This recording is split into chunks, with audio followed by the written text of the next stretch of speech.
Hello बच्चा party. तो DOS classes के इस प्यारे से यूट्यूब चैनल में आप सभी दोस्तों का स्वागत करता हूं और आज के वेक्टर सीरीज के लेक्चर नंबर 4 में हम बात करेंगे बेटा लोग जो कल क्वेश्चन हमने प्रीवियस लेक्चर में जो हमने क्वेश्चन दिया था उस क्वेश्चन को थोड़ा सा यहां पर डिस्कस करेंगे और उसके हम देखेंगे जितने भी पैरामीटर्स हैं वो वेक्टर क्वांटिटी कौन सा है और स्केलर क्वांटिटी कौन सा है। तो जैसा कि आपको पता है कि हमारे 3 लेक्चर ऑलरेडी अपलोडेड किए जा चुके हैं, तो आप चाहो तो पीछे के लेक्चर देख सकते हो जिसकी वजह से आपको कनेक्टिविटी मिल जाएगी। तो हमने पिछले लेक्चर में बात किया था बेटा टाइप्स ऑफ वेक्टर के बारे में, जैसे कि आप जानते हो कि 11 टाइप ऑफ वेक्टर का डिस्कशन हमने पिछले लेक्चर में किया था। अगर आप ये लेक्चर पहली बार देख रहे हो तो सबसे पहले आप पीछे के वीडियोस एक बार पुनः देख सकते हो और फिर इस वीडियो पर आ सकते हो। तो चलिए बात करते हैं क्वेश्चन की। तो क्वेश्चन ये था, कुछ ऐसा था कि ये जो कुछ पैरामीटर्स लिखे हुए थे इनके बारे में हमें ये बताना था कि कौन सी क्वांटिटी वेक्टर क्वांटिटी और कौन सी क्वांटिटी स्केलर क्वांटिटी है बच्चा पार्टी, ठीक है ना। कौन सी स्केलर क्वांटिटी कौन सी वेक्टर क्वांटिटी है। तो सरफेस एरिया पहली बात करते हैं, what is the surface area. बेटा यहां पर अगर आप 11th क्लास में आए हो तो बहुत सारी क्वांटिटीज ऐसी होंगी जो आपको शायद नहीं पता होंगी, तो उसके लिए आपको बहुत निश्चिंत होने की आवश्यकता नहीं है, क्योंकि जैसे जैसे हम चैप्टर्स पढ़ते जाएंगे वैसे वैसे वो वेक्टर क्वांटिटी जो क्वांटिटीज हैं उनके बारे में हम जानते जाएंगे और ये भी जानते जाएंगे कि वो वेक्टर क्वांटिटी होगा या स्केलर क्वांटिटी होगा, और अगर वेक्टर क्वांटिटी होगा तो वो क्यों वेक्टर क्वांटिटी होगा बच्चा पार्टी, ठीक है ना। तो चलिए शुरू करते हैं। यहां पर सबसे पहला है दैट इज सरफेस एरिया। तो पहली बात यहां पर दो है, एक सरफेस एरिया है एक एलिमेंटल एरिया है। तो पहले तो इसमें हम डिफरेंस समझ लेते हैं कि एलिमेंटल एरिया का मतलब क्या होता है और सरफेस एरिया का मतलब क्या होता है बेटा।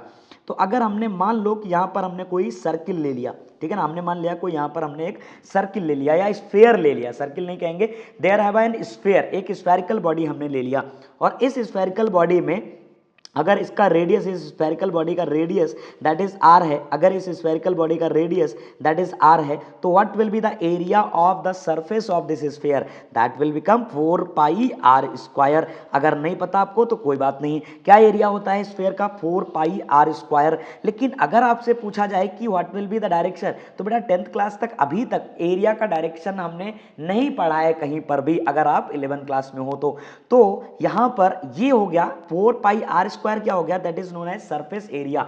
इसको हम क्या बोलेंगे बेटा, surface area, that will be total area of this surface spherical body का। लेकिन अगर हम बात करें कि एलिमेंटल एरिया क्या होता है, तो बेटा एलिमेंटल एरिया यहां से एक छोटा सा पार्ट कट कर लें, यहां से एक छोटा सा पार्ट कट कर लें लाइक दैट, ठीक है ना, यहां से एक छोटा सा पार्ट कट कर लें आप, ठीक है ना, यहां से एक छोटा सा पार्ट कट कर लिया, देखो ये हमने कट कर लिया, तो ये क्या कहलाएगा, that is called elemental area, this is known as elemental area, elemental area. अब ध्यान से समझना यहां पर, अब ध्यान से समझना यहां पर बेटा, अब इस एलिमेंटल एरिया का डायरेक्शन क्या होगा, तो यहां पर देखो ये छोटा सा एक बहुत, इसको अगर हम रिप्रेजेंट करें तो that is called DA vector, हम कह सकते हैं डीए, ठीक है ना, डीए चूंकि वेक्टर, क्योंकि ये वेक्टर क्वांटिटी होगा, है ना, हमने रिवील ओपन कर दिया, तो चूंकि ये बहुत स्मॉल होगा क्योंकि यहां पर कर्वेचर खत्म हो जाएगा तो इसलिए ये वेक्टर क्वांटिटी होगा। अब ध्यान से सुनना एक बात, अगर हम बात करें किसी प्लेन प्लेन प्लेन की, किसी प्लेन की बात करें यहां पर, जैसे हमने एक प्लेन पेपर ले लेते हैं, ठीक है ना, ये प्लेन है एक जो है, अगर इस प्लेन का हम एरिया लिखें that will B A length और ये बी लेंथ, तो इस प्लेन का एरिया क्या होगा, ए इंटू बी होगा सर, ए इंटू बी होगा सर। तो इस ए बी का डायरेक्शन किधर की तरफ होगा, क्या ए बी जो एरिया होगा उसका डायरेक्शन होगा, तो आंसर है हाँ, it is the vector quantity, और इसका डायरेक्शन किधर होगा, प्लेन के परपेंडिकुलर होगा बेटा, प्लेन के परपेंडिकुलर अलोंग दिस डायरेक्शन, या तो इधर की तरफ होगा और या फिर अलोंग दिस डायरेक्शन होगा, इधर की तरफ होगा बेटा, ठीक है ना, तो या तो इस डायरेक्शन में या तो इस डायरेक्शन में। तो आई होप समझ में आ गया होगा। तो अगर कोई प्लेन ऐसा है, कोई प्लेन है, तो वो वेक्टर क्वांटिटी होता है। तो जब हम कर्विकल सरफेस को देखते हैं तो कर्विकल सरफेस में जो एलिमेंटल पार्ट होगा वो प्लेन की तरह हो जाएगा, इसका यकीनी, इसका जो पार्ट होगा ये बहुत छोटा होगा, तो it is look like a plane, ये प्लेन की तरह दिखाई देगा। इसका एक छोटा सा एग्जांपल बताता हूं कि जैसे हम अर्थ के ऊपर खड़े हैं, ठीक है ना, एक बड़ी सी अर्थ है और हम इस अर्थ के ऊपर हैं, तो अर्थ के ऊपर हमको अर्थ कैसी दिखाई दे रही है बेटा, चपटी सी दिखाई दे रही है, सीधी सीधी प्लेन दिखाई दे रहा है, जबकि प्लेन है नहीं, क्योंकि हम हम उसका बहुत, इस अर्थ का बहुत छोटा सा भाग देख पाते हैं, केवल बहुत छोटा सा भाग देख पाते हैं, ठीक है ना, अर्थ का बहुत छोटा सा भाग देख पाते हैं इसका। लेकिन अगर हम इस अर्थ को मून से देखें, कहां से देखें, मून से देखें, तो हमको ये स्फेरिकल नजर आएगी, ये स्फेरिकल नजर आएगी, क्योंकि बहुत सारा भाग हम देख पाएंगे। तो समझ में आ गई बात, ठीक है ना, समझ में आ गई होगी। इसका मतलब है जो एलिमेंटल एरिया है बेटा वो क्या होगा, वेक्टर क्वांटिटी होगा। तो अगर आप कहो कि यहां पर छोटा सा पार्ट है, क्या सर इसका एरिया बता सकते हो, इसका एरिया का डायरेक्शन बता सकते हो, हाँ, इसका एरिया का डायरेक्शन किधर होगा, बाहर की तरफ, यानी टेंजेंशियल, यानी एक टेंजेंट ड्रॉ करो, इसके परपेंडिकुलर होगा डीए वेक्टर, डीए वेक्टर, ठीक है ना, that will be along the normal direction होगा। आई होप क्लियर हो गया होगा। अब अगर कोई क्लोज्ड बॉडी है तो बाहर की तरफ, अगर क्लोज्ड बॉडी नहीं है तो दोनों तरफ हो सकता है बेटा, ठीक है ना। चलिए, I hope it will be clear. तो अब जरा अगर हम बात करें कि बताओ जरा कि सरफेस एरिया क्या होगा, सरफेस एरिया क्या होगा बेटा, तो सरफेस एरिया क्या होगा, स्केलर क्वांटिटी, क्या होगा बच्चा पार्टी, स्केलर क्वांटिटी होगा। एलिमेंटल एरिया क्या है, that is vector quantity, and this is most important, it is a vector quantity. Clear है बच्चा। प्रेशर क्या है, pressure is a scalar quantity, pressure is a scalar quantity. क्या होता है प्रेशर में, डायरेक्शन तो होता है but magnitude will not depends upon the direction, so that's why it will be scalar quantity. कई बुक्स में इसको, प्रेशर को टेंसर क्वांटिटी भी मेंशन किया हुआ है। कौन सी क्वांटिटी बेटा, टेंसर क्वांटिटी। तो बहुत सारी टेंशन नहीं लेनी है, अगर आप नीट की तैयारी कर रहे हो तो टेंसर क्वांटिटी आपके सिलेबस में नहीं है, टेंसर क्वांटिटी का डिस्कशन नहीं है। टेंसर क्वांटिटी क्यों कहते हैं, टेंसर क्वांटिटी इसलिए कहते हैं कि जैसे एग्जांपल फॉर एक बैलून लें और इस बैलून में हमने क्या भर दिया, एयर के मॉलिक्यूल्स भर दिए, हमने बहुत सारे एयर के मॉलिक्यूल्स भर दिए बच्चा। तो ये एयर के मॉलिक्यूल्स क्या करेंगे, बलून पे परपेंडिकुलर बाहर की तरफ एक प्रेशर लगाएंगे, एक प्रेशर लगाएंगे, मतलब फोर्स पर यूनिट एरिया। तो यहां पर एक प्रेशर लगाएंगे, है ना। तो यहां पर जब प्रेशर लगाते हैं तो इस, चूंकि डायरेक्शन है यहाँ पर डायरेक्शन, लेकिन इस डायरेक्शन को आप डिफाइन नहीं कर सकते, इस डायरेक्शन को डिफाइन नहीं कर सकते। और अगर इसको आप कंप्रेस कर दो, it can change the shape also, ये अपना शेप बदल देगा। तो बलून का शेप बदलेगा तो प्रेशर का डायरेक्शन बदलेगा, but pressure will be same, यानी कि अगर आप टोटल प्रेशर देखोगे तो दैट विल बी सेम। तो magnitude will not depends upon the direction. तो हमने बताया था कि अगर कोई मैग्नीट्यूड ऐसा है जिसमें डायरेक्शन तो है लेकिन डायरेक्शन पे डिपेंड नहीं करता, तो वो क्या कहलाएगा, that will be known as scalar quantity. उसको हम क्या कह देंगे, स्केलर क्वांटिटी कह देंगे। बात समझ में आ रही क्या, चलिए बढ़िया बात है, ठीक है ना। तो नेक्स्ट मास क्या है बेटा, स्केलर क्वांटिटी। मास क्या है, स्केलर क्वांटिटी। लिखते जाना लिखते जाना। टाइम क्या है, स्केलर क्वांटिटी। जिस भी क्वांटिटी के बारे में आपको नहीं पता है कोई दिक्कत नहीं है, हम डिटेल में सीखेंगे, अलग अलग चैप्टर्स में अलग अलग डिटेल में हम इनको सीखने वाले हैं बेटा। डिस्प्लेसमेंट क्या है बेटा, वेक्टर क्वांटिटी। डिस्प्लेसमेंट क्या, vector quantity. Distance scalar quantity. Speed scalar quantity, ठीक है ना। Velocity vector quantity. Acceleration vector quantity. Force vector quantity. Work scalar quantity. Heat energy scalar quantity. Kinetic energy scalar quantity. तो जितनी भी energies हैं सब क्या है, scalar quantity. Torque vector quantity. Angular velocity vector quantity. Angular momentum vector quantity. Electric field vector quantity. Magnetic field vector quantity. Electric field scalar quantity. Magnetic flux scalar quantity. Electric potential scalar quantity. Impulse vector quantity. Impulse क्या है बेटा, vector quantity. Electric dipole moment vector quantity. तो ये सारे जितने भी parameter हमने पढ़े हैं 25, ये सब कहीं ना कहीं किसी ना किसी चैप्टर में डिटेल में मिलेंगे। अब आप सब बच्चों के मन में एक बहुत बड़ा क्वेश्चन आ रहा होगा, क्या सर क्वेश्चन आ रहा होगा, क्वेश्चन ये आ रहा होगा कि भाई हम इनको ये कैसे पहचाने कि ये वेक्टर है ये स्केलर है। तो बेटा हमने कहा कि ये वेक्टर ये प्रॉपर्टी है, ये अगर ऐसा कोई क्वांटिटी है, ऐसी कोई क्वांटिटी जिसमें डायरेक्शन होगी और वो डायरेक्शन डिपेंड करेगी किस पे, डायरेक्शन पे डिपेंड करेगा मैग्नीट्यूड, तो वो क्या कहलाएगी, वेक्टर क्वांटिटी कहलाएगी। तो जब हम उसके बारे में यानी उसके बारे में डिटेल में चर्चा करेंगे, जब उसके बारे में ऐड करेंगे तो हमें समझ में आएगा कि भैया इसका मैग्नीट्यूड डायरेक्शन पे डिपेंड करेगा या नहीं करेगा। तो ये हम चैप्टर वाइज देखेंगे, जैसे जैसे हम चैप्टर पढ़ते जाएंगे वैसे वैसे हम इसको देखते जाएंगे कि ये क्वांटिटी कौन सी है। और इसका कोई भी मेथड नहीं है टू फाइंड द, इसका कोई फार्मूला नहीं है, इसका कोई सूत्र नहीं है बेटा, ठीक है ना। तो फर्स्ट थिंग, अगर आप ये पहला चैप्टर पढ़ रहे हो 11th में पढ़ रहे हो तो first you should have to learn all these quantities, ये सभी क्वांटिटीज ध्यान में रखनी होगी ताकि आपके क्वेश्चंस इस चैप्टर में बन पाए अभी के लिए, ठीक है ना बेटा। और लास्ट चैप्टर पढ़ते पढ़ते ये सब कुछ समझ में आ जाएगा कि क्या चल रहा है भैया, क्या है इंपल्स, क्या है इलेक्ट्रिक पोटेंशियल, क्या है इलेक्ट्रिक डाइपोल मोमेंट और क्यों है वेक्टर क्वांटिटी, ठीक है ना। तो चलिए देखते जरा नेक्स्ट क्वेश्चन बेटा क्या है, नेक्स्ट क्वेश्चन पढ़ते हैं जरा, नेक्स्ट क्वेश्चन पे आते हैं और बेहद important question, A vector is not a changed if, vector अगर चेंज नहीं होगा, क्यों चेंज नहीं होगा वेक्टर में, कह रहा vector is not changed if, पहला option it is rotated through an arbitrary angle, दूसरा option it is cross multiplied by the unit vector, तीसरा option it is displaced parallel to itself and चौथा option it is multiplied by an arbitrary scalar.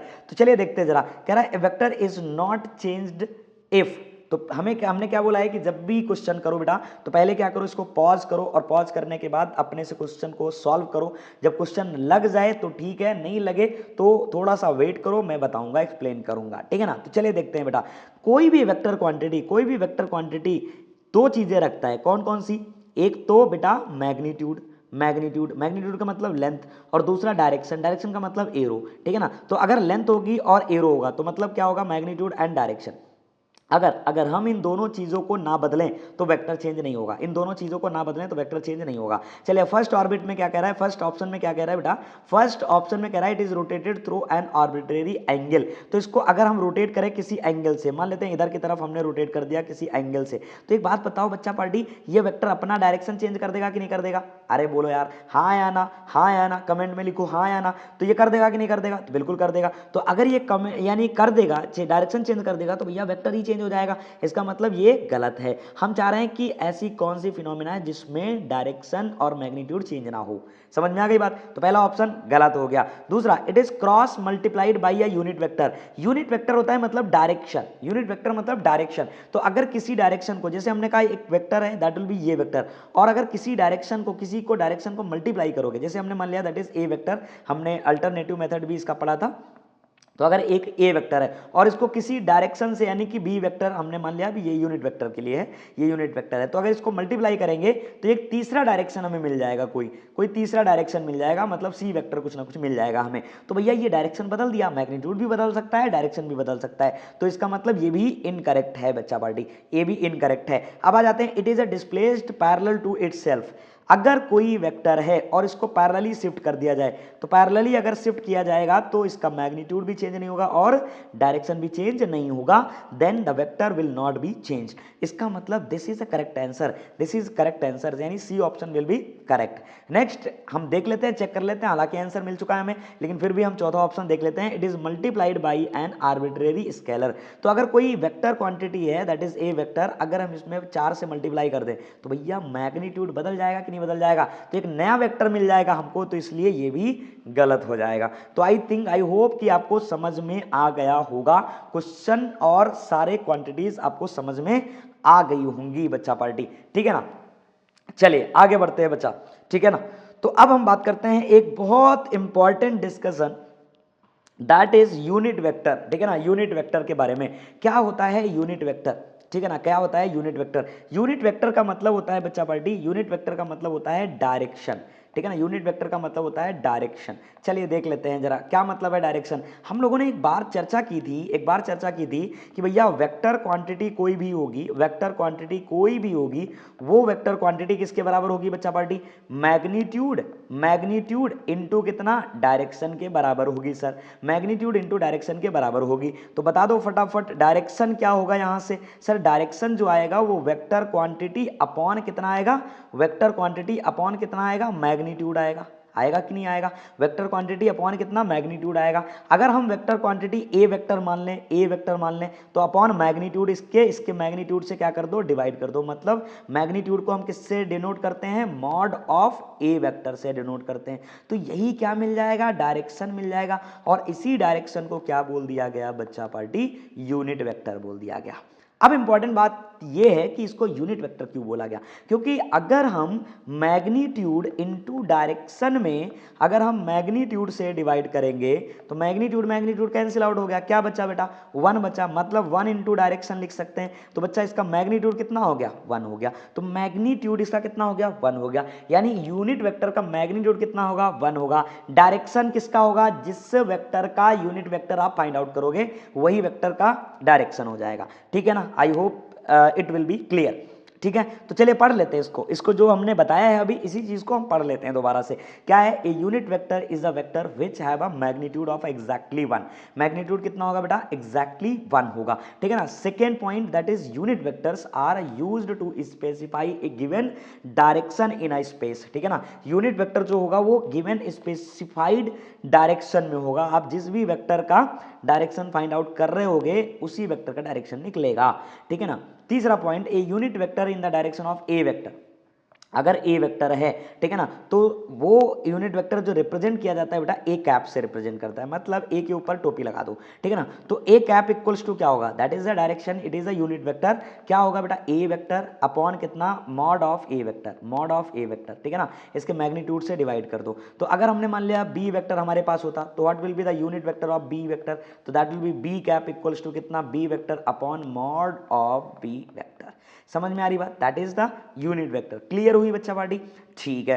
अब अगर हम C vector दिया है तो C vector का यूनिट वेक्टर क्या होगा, सी कैप इक्वल्स टू कितना सी वेक्टर अपॉन कितना मॉड ऑफ सी वेक्टर। तो देखो मॉड ऑफ सी वेक्टर से डिवाइड होगा, मैग्नीट्यूड 1 आएगा, डायरेक्शन सी का आ जाएगा। तो similarly A cap equals to जो हमने निकाला तो ए वेक्टर इक्वल्स टू कितना mod of A vector into कितना ए कैप, और हमने सिखाया था कि ए वेक्टर क्या होगा, दैट इज मैग्नीट्यूड इनटू कितना that will B A cap.